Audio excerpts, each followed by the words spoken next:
বাড়ি বানানোর স্বপ্ন দেখছেন? তাহলে শুনুন, আপনার স্বপ্ন পূরণে বাধা হতে পারে ভ্যাটের খরচ। কারণ প্রস্তাবিত বাজেটে ১,০০০ পিস ইটের ভ্যাট ৪৫০ টাকা থেকে বাড়িয়ে ৫০০ টাকা করা হচ্ছে। স্বপ্নের বাড়িতে বিদ্যুৎ সাশ্রয়ী এলইডি বাল্ব লাগাতে চান? এখানেও ৫% ভ্যাট বেড়ে দাঁড়াচ্ছে ১৫%। তীব্র গরমে নাকাল হওয়া থেকে বাঁচতে এসি লাগাবেন? এখানেও গুনতে হতে পারে ৭.৫% ভ্যাট। নতুন বাড়িতে লেটেস্ট মডেলের ফ্রিজ না থাকলে কি চলে? ৭.৫% ভ্যাট দিয়েই কিনতে হবে আপনাকে। ভ্যাটের চাপ আর গরমে আপনার গলা শুকিয়ে কাঠ, গলা ভেজাতে জুস খেতে দিতে হবে ১৫% ভ্যাট। আইসক্রিম কিংবা কোমল পানীয় কম দামে পাবেন না কোনো কিছুই। এত শত চাপ কমাতে সিগারেট ধরাবেন? তাতেও পকেট পুড়বে আপনার, কারণ বাজেটে বাড়ছে তামাকজাত এই পণ্যের দাম।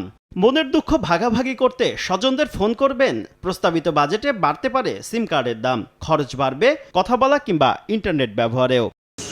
থাকার জন্য